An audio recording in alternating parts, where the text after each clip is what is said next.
દ્વિઘાત સમીકરણ વર્ગમૂળમાં 2x² વત્તા 7x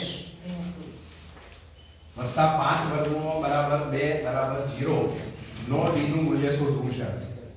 તો અહીં આપણું સમીકરણ આ થશે વર્ગમૂળમાં 2x નો વર્ગ વત્તા 7x વત્તા 5 વર્ગમૂળમાં 2 બરાબર 0. ચલો મિત્રો આમાં a બરાબર કેટલા થશે? a બરાબર हाँ वर्गमूल में 2 वेरी गुड. चलो b बराबर કેટલા થશે? 7. x नहीं લખવાનું 7 માત્ર.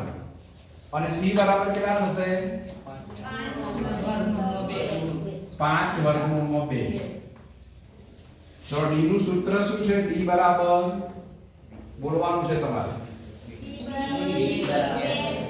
b square minus 4ac.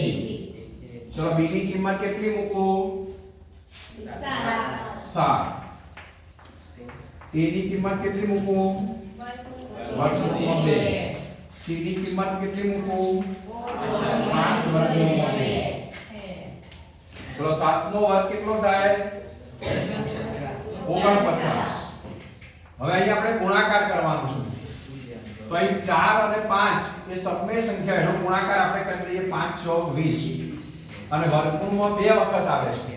તો વર્ગમૂળમાં 2 ગુણ્યા વર્ગમૂળમાં 2 બરાબર કેટલા થઈ જાય? 2. કેટલા થઈ જાય? આ 2 વખત વર્ગમૂળમાં છે તો એનો ગુણાકાર 2 લખીએ. તો હવે 49 માઈનસ 20 નું 40. તો 49 માંથી 40 જાય તો કેટલા વધે? 9. તો d બરાબર કેટલો જવાબ મળ્યો? 9. તો આ રીતે આપણે શોધી શકીએ. એટલે વર્ગમૂળ વાળી સંખ્યા આવે તો પણ આપણે ગભરાયા સિવાય આપણા સૂત્રમાં કિંમત મૂકી ગણતરી કરતા સાચો જવાબ શોધી શકીએ છીએ.